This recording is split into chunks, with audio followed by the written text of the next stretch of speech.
Ladies and gentlemen, boys and girls, welcome to the Closed Traffic Podcast, an aviation and flight simulation show. Eventually, I'll learn how to talk today. Awesome. Definitely looking forward to this one, guys. This is going to be one for the books for sure. But of course, we can't have a show without my compadre here, my main co-host, the guy who constantly gets locked out of the FBO. Ladies and gentlemen, your friends and mine, Mr. Mike Salmon. Mike, say hello to people, man. Oh my goodness, when are you gonna stop telling these lies about me, man, to these folks? What is going on, man? Good to be here today. It's good to be here with Mr. Kerry. Phenomenal aviator, phenomenal journey, through aviation, and we're happy to have him on the show today to share a little bit of insights from his side. I know lots of aspiring aviators in the chat, lots of aviators that have actually taken that initial journey from a discovery flight, and some of you may even have your PPL already. So lots of things to learn here today. You all sit back, relax. The chat is there as well if you have any questions, and let's let it rip, Johnny. Absolutely. So, of course, I guess Mike always spilled the beans. So, ladies and gentlemen, we have Mr. Kerry McCauley on with us. Mr. Kerry has flown, has a huge repertoire here, and I'm just kind of reading the list of me here.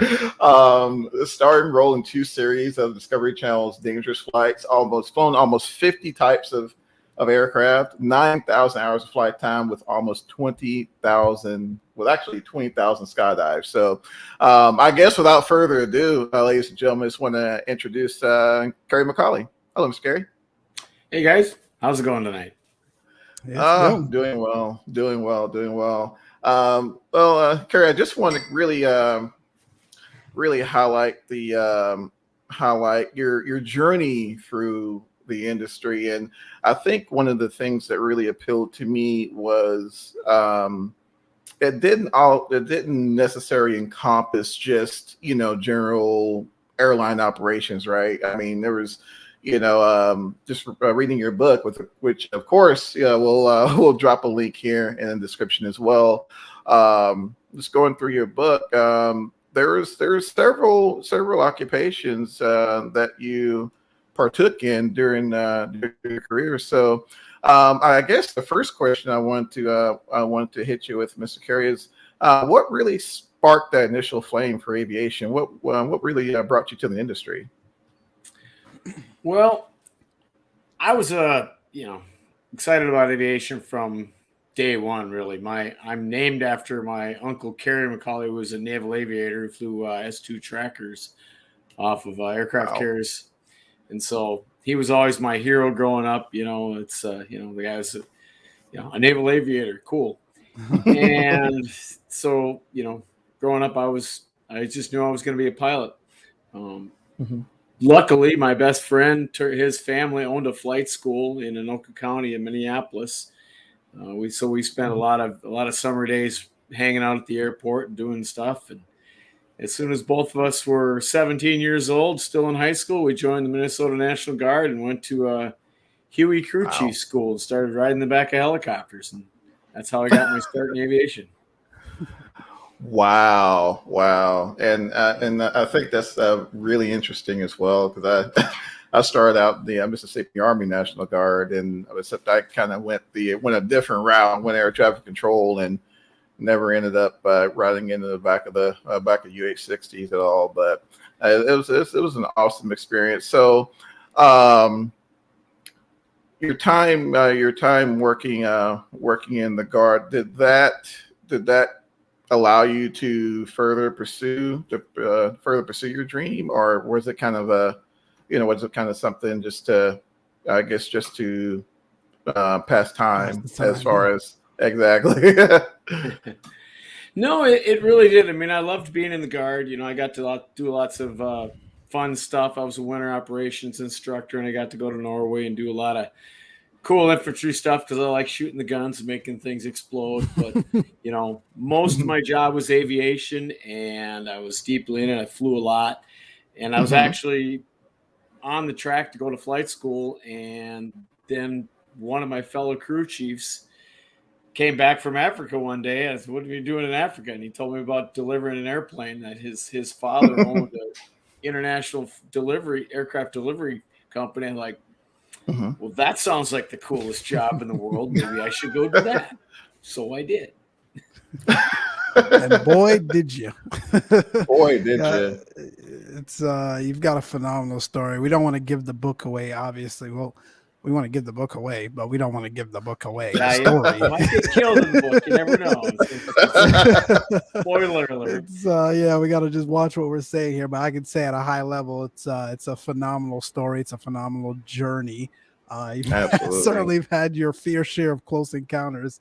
And I think, Johnny and I were talking offline before we started here. We talked about, coming up in aviation. Obviously, Johnny started his journey before mine, but he didn't really know that there was any sort of, outfit out there or industry out there for ferrying aircrafts around. And, had he known, maybe that's a route he would have taken. So again, that's something that you found out through, obviously, your friend. Other than that, was that sort of well known around you at that time, or just, again, kind of fell out the sky? I had no idea. Yeah. Like a lot of pilots, they just see airplanes at airports all over the world. They never think about how did that plane get here. I mean, the Cessna factory is in Kansas. Where's this plane? How did it get here? Right. Somebody's stupid enough to fly it over the ocean. No. And I think to me, that was the most intriguing aspect to your story. It wasn't just one particular type of airplane. It was multiple different types of aircraft from multiple different manufacturers.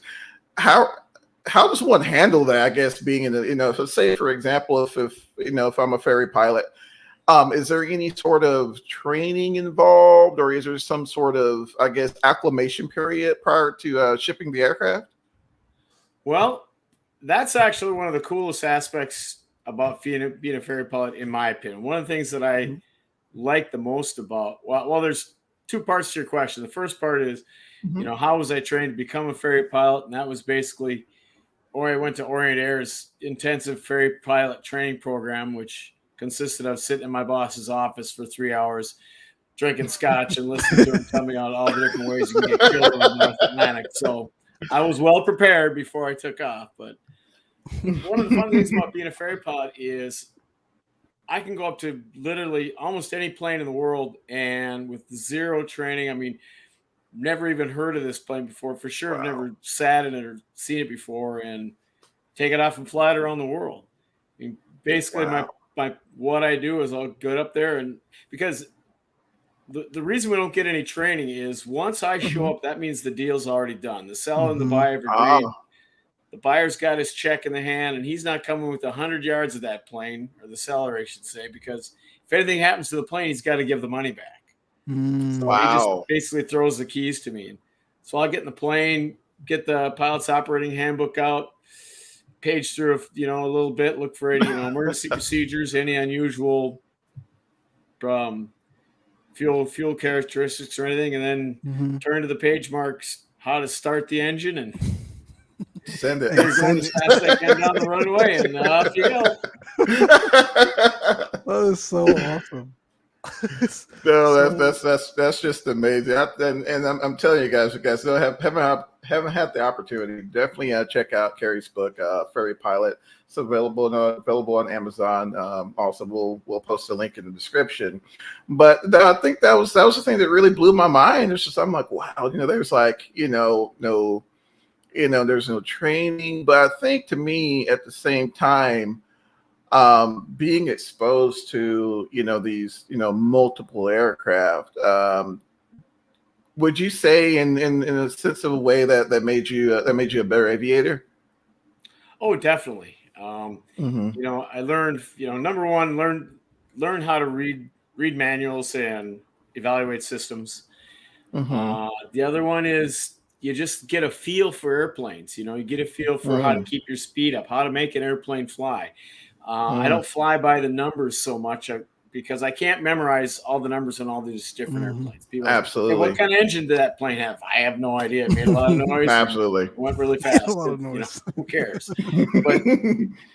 but I know what an airplane feels like when it's about to stall. I know what how Mm-hmm. steep I can turn a plane. I really get an innate sense of what aviating is, and that Mm-hmm. went a long way in the ferry pilot business. Absolutely, and I don't think that's actually taught enough. Just in my humble opinion, I know I went through a traditional bitbox training program, and of course, they teach you to fly by the numbers, and you should rotate at this speed, and this that, and best climb is this speed, which is all great. But sometimes, I feel like when at its core, what it boils down to is how does the airplane feel?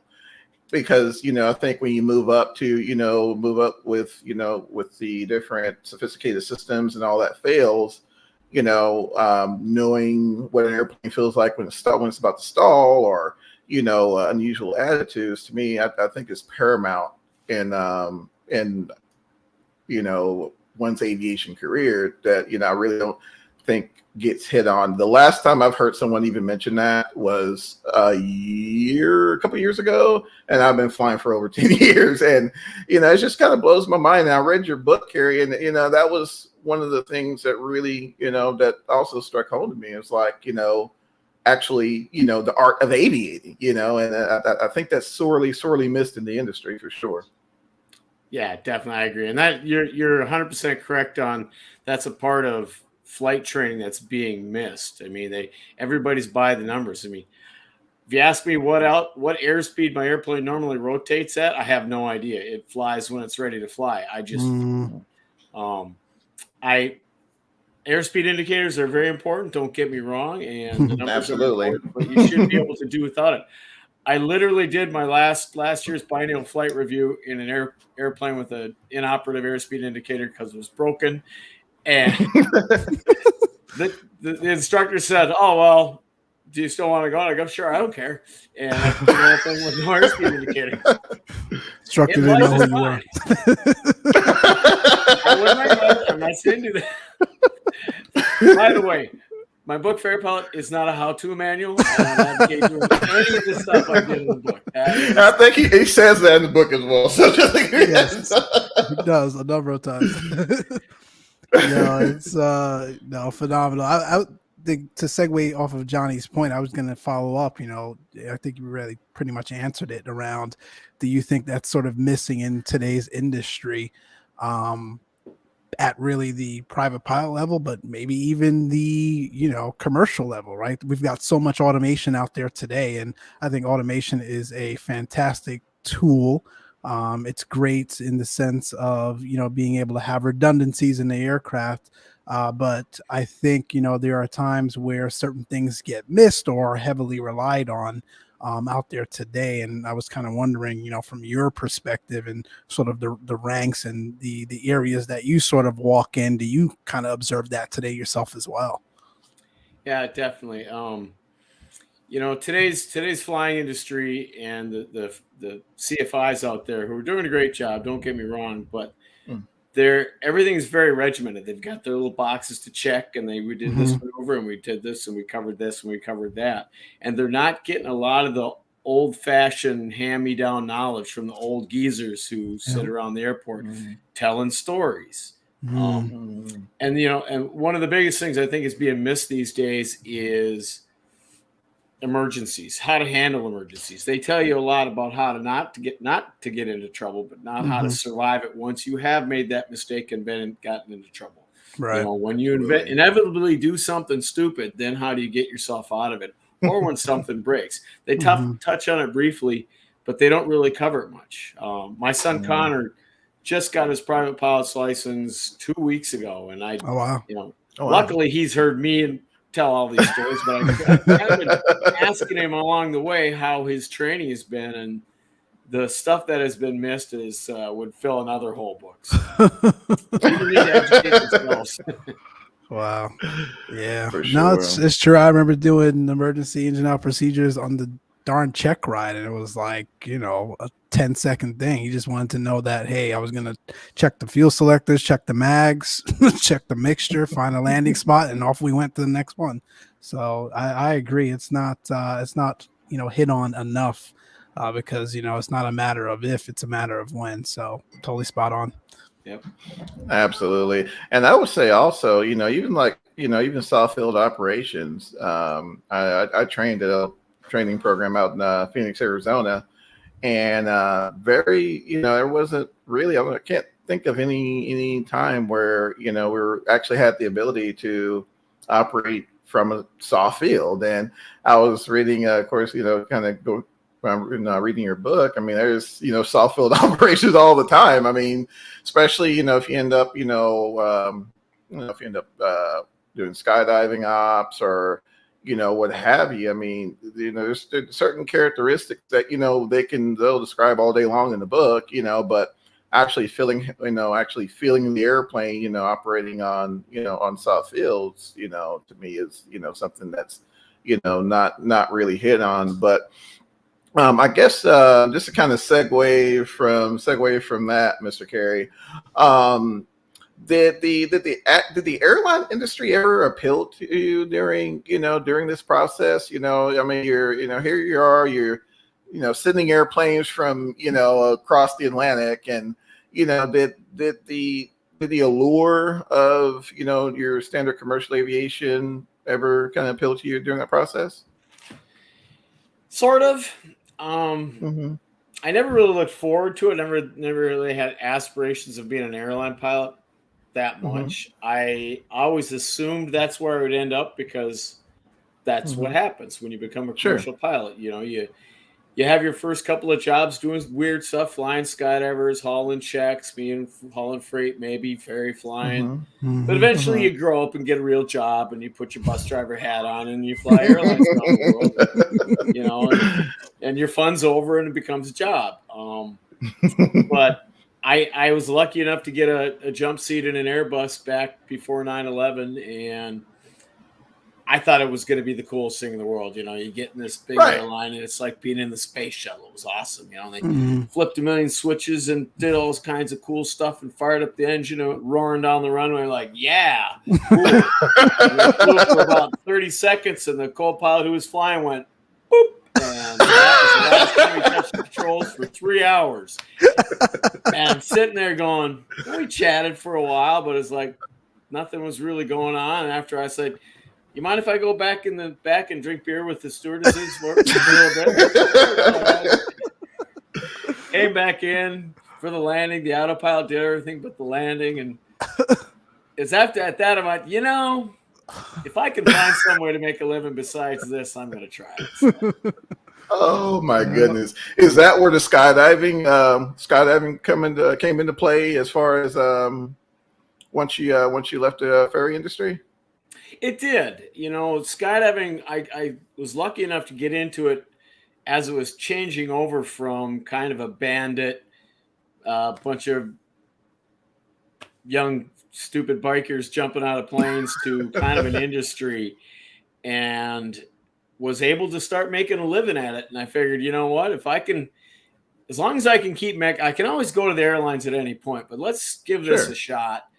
And I was able to keep jumping on airplanes and making a living and raising my family. And after a while, I was like, well, this is the second most fun job in the world after ferry flying. So maybe I'll stay and do this. So I did. Absolutely. And that was one thing I kind of, I was, of course, going through it. And again, guys, if y'all haven't had the opportunity to check out this book, definitely check it out. I know I keep talking about it, but it's literally an amazing book. I think I finished it in a couple weeks. But so fast forward to today, and I guess we'll jump back through your ferry career because I really want to know. So we have a lot of avid flight simmers here. I'm not sure how familiar you are with the flight sim industry, Mr. Kerry, but do you have any thoughts on it as far as how it could apply into perhaps one's training, as far as from a proficiency perspective, or just an additional tool in a student pilot's repertoire? Oh yeah, when I first got a job as a ferry pilot, I honed my instrument flying skills on my buddy's really crappy old Amiga computer or something. I mean, just very simple, super basic stuff. but it's good training. It's good hand flying training for your instrument rating. I did that a lot. And another thing that I think is very helpful with flight sim stuff is dead stick landings. I was into I like to fly IL-2, a lot of online dogfighting, World War II fighters. I'm big into that. Exactly. But when I get my engine shot out, I don't just respawn. I put it down. Dead stick it. Right. And dead stick it in. And that's actually really good training. Because there's a thing that there's guys, like I train a lot of skydive pilots. And one of the things that's been killing a lot of skydivers over the years is engine out on takeoff, stall spin as the pilot tries to get back to the airport, doing the impossible turn. Right. Wow. And the reason for that is, in my opinion, that most pilots, I should say almost all pilots, have never had that situation. And so when they have an engine out and they've got to dead stick it in, they can't accept the fact that they're going to crash. They just can't believe it. They can't bring themselves to acknowledge that. So they keep pulling back on the stick, because up until that point in their flying career, every single time they've pulled back on the stick, the airplane's gone up because the engine's been working and they've had adequate airspeed. Right. And you can't do that when you're dead sticking. You got to push the nose down and keep flying. And if that means fly it into the trees, then that's what you got to do. You can't wish yourself altitude. You got what you got. And so, like I had my son, training for his private pilots. I sat him down and said, let's train some stuff. And right after takeoff, I kill the engine. Okay, don't die. Put it down in the airport, put it down in that field. I don't care. Just put it down level, not vertical. And he learned a lot from that. Yeah. No, absolutely. That's not taught enough at all. In fact, I think more so these days, they're teaching not to, attempt the impossible turn. And that could be detrimental. So what are my outs, right? So, and usually they don't provide a lot of other, opportunities or, suggestions as to what, you should do instead. And I think it's not so much don't attempt the impossible turn. It's more about understanding what the aircraft's attitude and situation is going to be when you need to actually make that impossible turn, where you are in a pattern relative to when you need to make the impossible turn. Usually it's right off the takeoff, obviously, right? But I think there are lots of opportunities in today's sort of flight training environment for us to hone in a little bit more on those engine outs, especially those engine outs immediately after takeoff. 100%. I mean, just one quick thing about the impossible turn. I have a hard time talking about it with some people because I don't want to encourage guys to do stupid things, but I think they need to think about it. This blind, never turn unless you're below 15,000. If you're below 15,000 feet, just land straight ahead. It's ridiculous. Yep. I do two things on every takeoff. Number one, I do a teardrop. As soon as I lift off, I don't follow runway heading. I drift usually to the right side if there's zero wind, or downwind if there's a little bit. Not radically. Don't go heading off into the weeds, but you're preparing for that turn. It's kind of like hauling a water skier, engine outs. I'm already halfway. I've got halfway through my turn to come back in. Plus, even if you can't make the runway, you're still likely to get turned back into the airport environment, which is usually consistent of flat stuff.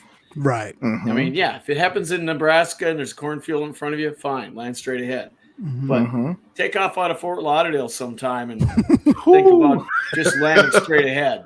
There's nothing there. It's nothing. So anyway, all building. That's my impossible turn rant. No, it's spot on. It's been, a topic of conversation, especially lately here in the last couple of years. I know AOPA has covered a few of that and some of the other more I guess you can say out there CFIs, right, with their YouTube channels and all. But no, that's great context. That's really great context and great advice. I want to, again, not trying to give away the book. I want to sort of get into that a little bit, right? And maybe Johnny was heading there, but sort of what inspired you, right, to write that book, for the audience?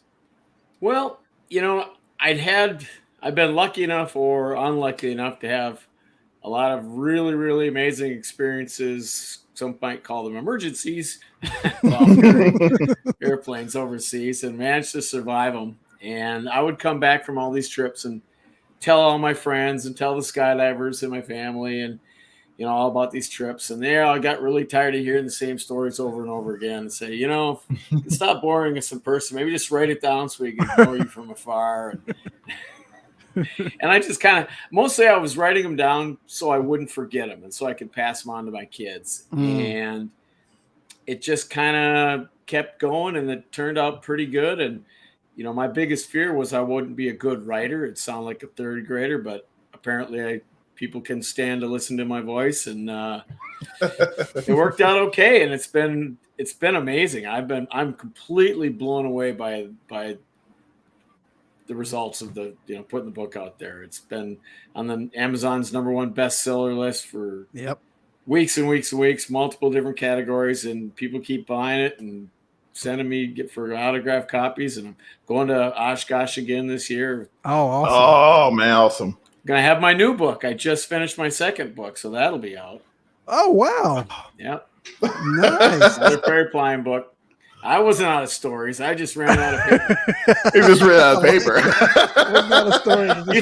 You think that's all that I did that was stupid? Man, I got volumes of stupid stuff I did though.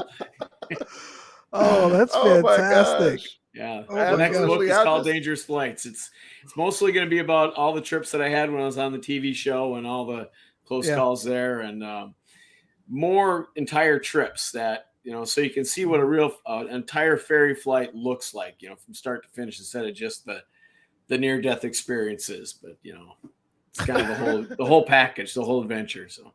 Oh, that's neat. That's awesome. Yeah, I thoroughly have enjoyed the book. I mean, from the moment I cracked it open, I'll say Johnny was kind enough to buy me a copy and was like, dude, you got to check this one out. Don't even order it on Amazon. I've already primed it to you. It'll be there tomorrow. Cracked open the book, and it was during COVID, right, when we had nothing else to do. And I was looking for things to read and things to watch, and man, I was hooked. And I'll tell you, I just shared this with Johnny a little while ago. Opening your book, Kerry, and going through that book was the reason why I sort of got off my behind. I was well out of currency and said, you know what, I got to get back up there. Went out to the flight club, the week after, and went back and enrolled and threw on my mask during COVID and got to get my currency back, because your passion for aviation and what you do was definitely sort of highlighted in that book, in every single word that was written in that book, and it definitely motivated me to get back out there. So thank you. All right, good. I did one good thing anyway. Don't blame me. Just don't blame you. Absolutely not. Fantastic. Absolutely, yeah. And I think that was the thing. And I was, when I first saw your book, I was like, man, that was because I've always heard, you hear about, for a time or two, ferry piloting aircraft. I was like, yeah, I guess I'll check it out. I was still traveling, and I went through it, and it was just immediately grabbed you, and it grabbed you in a way to where it was easily relatable. It wasn't a situation to where you're just bored to death. I've read some books, and I hate to say it, I love the aviation industry, but a lot of them tend to be a little dry. and that was not that at all. And like I said, I finished the book in record time, and just to echo Mike's sentiment, thank you for providing that and inspiring a lot of us. It inspired me to keep on keeping on, and I guess kind of segueing off of that, Mr. Kerry. As far as, was there anyone that really kind of was in your corner during this whole process? I'm sure just being a new ferry pilot was daunting to say the least. But was there someone there to kind of help chauffeur you through the way, or just to mentor you through the process? Yeah, I had a lot of guys, growing up in aviation that really helped me. Pete Demas Sr., my boss at Aviator, I got to thank him a lot for bringing me along and giving me that For opportunity sure. to fly really cool planes around the world. A couple For of guys sure. at the skydiving school, JQ and Quasi, they were, you know, learning to fly at the skydiving school. That really put me on a different track than most other people, because back then the skydiving, I mean, it's still that way. Skydiving planes are, they take out everything that ain't absolutely necessary, and they're rough, and we do things not by the book. It's all mission oriented, get it done with a bunch of yahoos in the back, and it's a different kind of aviation. Yep. And I learned a lot from those guys, whereas you go out to a lot of flight schools, and if it's a little cloudy or a little windy, you don't go, or just if there's one thing broken on the plane, it's like you don't go. Like, I couldn't remember flying a plane that didn't have something broken. Didn't have something broke. You're like, well, where's the broken stuff? I mean, we jump in planes with, with trucks, jumper cables and hand propping them that weren't meant to be hand propped. Just go do it, And so I really grew up in a different kind of aviation than a lot of guys. I mean, being in the Army, that was also different. It was just everything I did growing up was just kind of sketchy and out there a little bit. And that made me a really different kind of dude. Got a very high risk tolerance, When I hear guys say I couldn't fly that today because one of my GPSs wasn't working, I kind of all mad. Like, oh, there's clear parts of the airplane called windows, and there's map, and you could just go do that. I flew across the Atlantic 8 times with nothing but a compass and a stopwatch. I think you can go to altitude. Give it a shot, man. I don't know.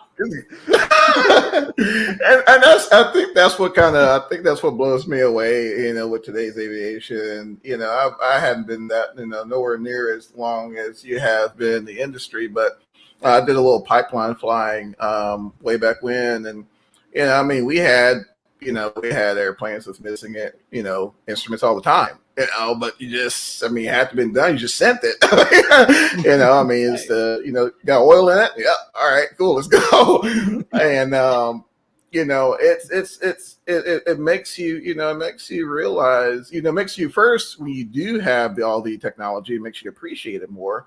But also at the time, you're not leveraging it so much to where, it hinders your airmanship. And yeah, exactly. And now, I mean, they got 172s now with, G1000s in them, and, Lord help you if you turned off the screen on them. I mean, it's like, what do you do? I think what Mike's smiling because he's actually flying a G1000 172 Kerry. I'm just saying. That blows me away. Like I didn't start in a steam gauge, but carry on.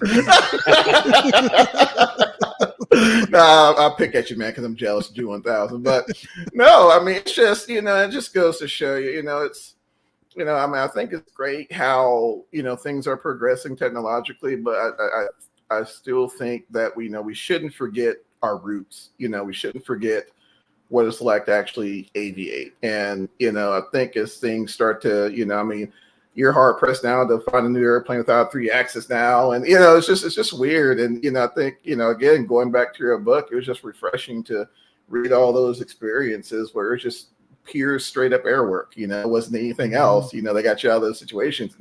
Guys, there were some situations. But I was like, you're reading, you're like, oh my gosh, I never forget it. I was traveling for work, and I was reading, and I'm not going to, give away anything, but one of his trips, and it's just, of course, one of the passengers sitting right next to me looked at me like I was, like I was a patient or something. But, just kind of, it's just, those type, situations he ran into. Nail biting stuff, man. Oh man, nail biting stuff. But yeah, it's just mind blowing, and that I think that's why I wanted to really, what I really wanted to, have you on for. It's just to to let the community know that throughout all the the electronics and the gadgets and stuff, at the end of the day, you still have to fly the airplane. And guys, again, we're going to have a giveaway. Now, you know what, Mike? We haven't really worked out the giveaway, so if you can, yeah, worked out the giveaway. But read Kerry's book, and just really, really take it to heart. As far as some of his circumstances, and apply. I've even applied, and again, it's not in the tutorial, and I'll give that disclaimer out as well. But just a lot of things to really kind of keep in mind, whenever you get into see to something. But I do want to pick your brain, Kerry. What was your most, I guess it could be in the book or outside the book, harrowing experience as far as moving an aircraft? Could you indulge us for a moment, please? Sure. Well, there's a couple of different kinds of emergencies. There's instantaneous, unexpected ones, and then there's the slow motion ones. Instantaneous, getting struck by lightning, or your engine dies unexpectedly, or something like that, where you're like, "Holy crap!" You weren't anticipating that, and that's that huge shot of adrenaline. And then there's the slow motion ones where storm clouds are building on the horizon and you've got nowhere else to go, and you're looking at your options, or your headwinds are strong and your gas is starting to run low, and you're just kind of like, you see it coming and you don't have many options. Right. There's probably the closest one was maybe icing up over the Alps, where it was getting really, we're losing a lot of airspeed, and we're in the clouds and ice and right in mountainous terrain. It was like, this could be bad if we don't make it out of this one. And there's one in the new book where I lost. I don't really want to give everything away, but I had a pretty harrowing night in a Navajo over Saudi Arabia a couple years ago, and with my best friend. And if it was like one of those simulators where they just keep failing different systems until you finally die. And it was kind of like that. We had multiple failures that were unrelated and unbelievable. Like, are you kidding me? What's next? And we get a letter from the IRS. I mean, it's one of those nights. Wow. But I love those nights. That's why I do that. I'm a weird dude. I love emergencies. I love parachute malfunctions. I've had almost 30 of them. It's a great, it's a great shot of adrenaline. It's, because that's what we train for. Almost anybody can fly a perfectly running airplane on a beautiful sunny day. It's not really that hard. What we train for is those worst case scenarios, those challenging moments, those, oh crap, what am I going to do now situations. For sure. And that's what I live for. I just, I've trained for that my whole life. I've put myself in those situations on purpose. I mean, you can't really do it on purpose because that's kind of cheating, but I live for stuff like that. So that's me. I'm weird. I know. No, that's spot on. And I think, to a degree you can do it on purpose. And I think this is probably even, just a call out to, there's nothing wrong with going up with a CFI and practicing emergency engine outs, or, just certain procedures where, to your point, Kerry, it's not flying a perfectly working aircraft on a perfectly good, in our case, Southern California day, which we have 99% of the times. Right. So I think that's actually a good, sort of plug or call out to say, in our flight club, they do it all the time. Listen, you got your ticket, but now it's your ticket to learn, right? You're not done. This doesn't mean that you're done, right? So go up with a CFI every now and again and practice those things to a degree. You can and you should. So I get it. Education's key. And yes, read my book, but any other book. I read aviation books, anything I can get my hands on, because you never know when you're going to stumble across that one little nugget of information that someday might save your life. Remember, your life. Learn from the mistakes of others. You'll never live long enough to make them all yourself. Exactly. And believe me, I've tried.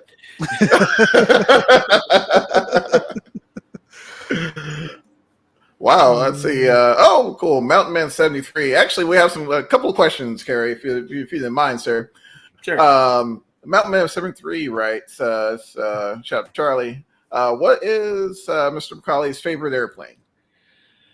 Oh boy, that's a tough one. I like flying jets to go fast, but I like flying the de Havilland Beaver because it's, I used to fly skydivers out of that, and that's just a big old Harley of an airplane. It starts up with a Wow. couple of backfires and a big cloud of smoke, and that's pretty fun. But I think my favorite plane's my personal plane was the Beech Queen Air. It's basically the piston Wow. version of a King Air. It's 1960 model, and it's my baby.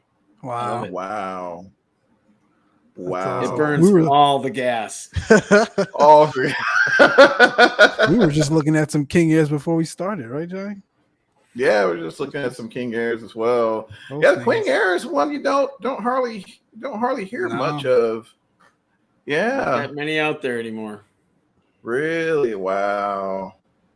Yeah, that was one manufacturer I'm a huge fan of as well. But as far as the Beaver, Mr. McCauley, any interesting tidbits from flying? Because of course, closest thing I've gotten to one is in the sim, but any interesting nuances with the Beaver? I know, of course, the radial engine just can't beat the sounds and the ambiance from it. But is it pretty easy to handle as far as flying characteristics go? Yeah, it's not too bad. You can get her flying really slow, which is kind of fun. You can just sit there, get in a nice little headwind. You can just hover it. When Wow. you land it empty, which we always do flying skydivers, all my Beaver times on wheels. You can't chase the bounces. I do wheel landings on it, and if she bounces, don't fight it. Just let it bounce. Keep the wings level. Let the bounces get smaller and smaller. Wow. And you can really stand on the brakes too. You can get that tail up and just kind of honk on the brakes. But a friend of mine did put it on its nose. He was taxiing too fast and got a tailwind gust, and he ended up making it look like a lawn ornament. But they fixed it. Holy smoke. And so as far as us going back to your skydiving as well, I think that's just as interesting as all get out. I'm sorry. We got another question here because I don't want to dive into that. So again, let's see. I've searched high and low for ferry jobs and came up with zilch. Any tips on how to get involved? Boy, it's really tough these days because the insurance industry, they won't insure you, especially for international stuff, like for an ocean crossing, unless you've already made one. And how are you supposed to make an ocean crossing without getting a job? Right. So it's kind of a catch-22. There are a couple of companies out there that do hire ferry pilots. They're usually pretty full, and they're usually looking for a lot of experience. What the best way to get into it these days is to kind of start your own company, delivering locally around the U.S. and build up your time, build up your experience in different airplanes. That's the other thing that they're going to want. They say, okay, do you got any Mooney time? You got any Cherokee 6 time? You got any TBM time? So try to get even a little bit of time in as many different planes as you can. So at least when they ask you if you got any Mooney time, you can say, sure, it's only 0.2 hours, but I have some. Right. Wow. That's actually a really good question because Lord knows, wow. And that was the thing. And there's a lot of us out there, including myself, and commercial aviation, and there's actually absolutely no knock on the industry. It's a fascinating career. But if I just had a choice, it wouldn't have been my first, I guess you could say. But it seemed like it was a necessary evil, especially the way it seems as if it's being pitched to us from flight schools and flight training programs across the U.S. Well, you get your CFI, become an airline pilot, and then you can do whatever, or you can fly airliners until you retire. And that's pretty much it. But I think that's some really, really good info there, because again, I didn't even know that was a thing. So starting out.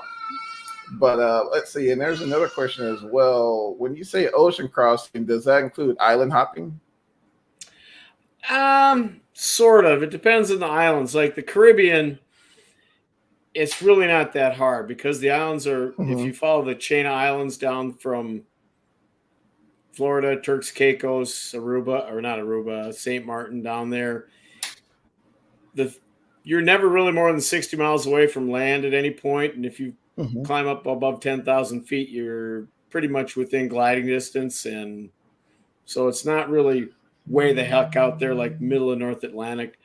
But, you know, water's still water and still got dangers. So, right. But I usually count ocean as Atlantic or Pacific or the Indian Ocean, stuff like that. Stuff like that. Gotcha. Absolutely. North Sea.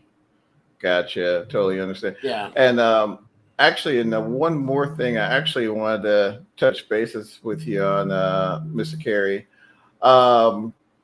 Regarding the Discovery series, which I actually had to go back and watch a few episodes as well. Discovery Channel, Dangerous Flights. How did that end up becoming a thing? Did someone reach out to you and set that up? Because it's an amazing series if you guys haven't checked it out. I just got lucky. It was right after I bought my Queen Air, and somebody told me, hey, have you been on Beach Talk, which is a Beechcraft owners and enthusiasts chat room, basically, you know, website. And I hadn't been, like the first 2 days I was on there, I saw Discovery Channel looking for ferry pilots for a new series. I went, I'm a ferry pilot. I'd like to be on TV. And I sent them an email, and they sent back, and I did a Zoom interview, and they liked me, and away it went. And it was an amazing experience. Yeah, I had retired pretty much from ferry flying, and it got me back into it, and I'm doing it again. I thought I'd quit that single engine over the Atlantic habit, but see, I've got this medical condition. It's called can't say no-itis. And, you know, I just get talked into the dumbest stuff. So there I am once again. Only this time, if you make any mistakes at all, 1 million people get to see it, which is always kind of intimidating. That's awesome. Holy cow. Just some logistics, Johnny. So the giveaway function, we still need to figure that out here on this. So what we're going to do is, you know, if you've enjoyed the show, obviously, go ahead, head over to our Facebook page. There is a post regarding this live show and all about Kerry's book there. Comments in the post about your favorite part of the show, and you'll be entered for a chance at the book here that will be given away. So head on over to the Closed Traffic podcast, and we have it in a link there, Facebook page. Absolutely. There you have it, because we're never organized as Closed Traffic Podcast. Got it. Awesome. Mr. Kerry, it's been an absolute pleasure having you on. This is something, I read your book last year. I was like, oh my gosh, I have to have this gentleman on. So, again, the absolute pleasure. Again, you know, I can't really thank you enough for, you know, coming on here and, you know, sharing your insight, sharing some of your knowledge as well. Again, guys, you know, make sure you check out his book, Ferry Pilot. It's available on Amazon as well, and we'll post a link in the description. But Mr. Kerry, any final words for the audience, sir? I hope your luck bag is as deep as mine was. And you know, stay tuned for my next book, Dangerous Flights. It's going to be available probably next month. And also, you know, if anybody wants signed copies, they can go to my website, kerrymccauley.com, and I'll dedicate one right to you and ship it right out. So, or Amazon, either one works. But really appreciate you guys having me on tonight. It's great. Awesome. Likewise. For sure. Pleasure is all ours. Mike, what you got, brother, other than your G1000? You're funny, man. You are funny. No, it's Kerry. It's been an absolute pleasure. Thanks for dedicating some time to us today. Looking forward to that. I had no idea you were writing another book, so certainly looking forward to that one. And like I said, guys, for those that want to copy as well, our free copy, and then also you can head over to Kerry's website for a signed copy from him. Head over to the Closed Traffic Facebook page. Comment your favorite part of the show, what you thought was pretty interesting. From Kerry's sort of explanation as to how he got into some of this stuff here, and we'll enter for your chance to win. So appreciate the time, John. Thanks for stopping by. Chief Sim Pilot, thanks for stopping by. Mr. Dave, as usual. Charlie, what else can we say about Charlie, man? Appreciate it. Thank you, and everyone else that that stopped by today that we might have missed. We really appreciate the support. Absolutely. Awesome, guys. Well, again, thank you to Mr. Kerry for spending some time with us, and to you guys out there, thank y'all for swinging by and spending a little time with us. And guys, keep the blue side up. Take care of yourselves, and we'll see you. Mike Hans out. We'll see you.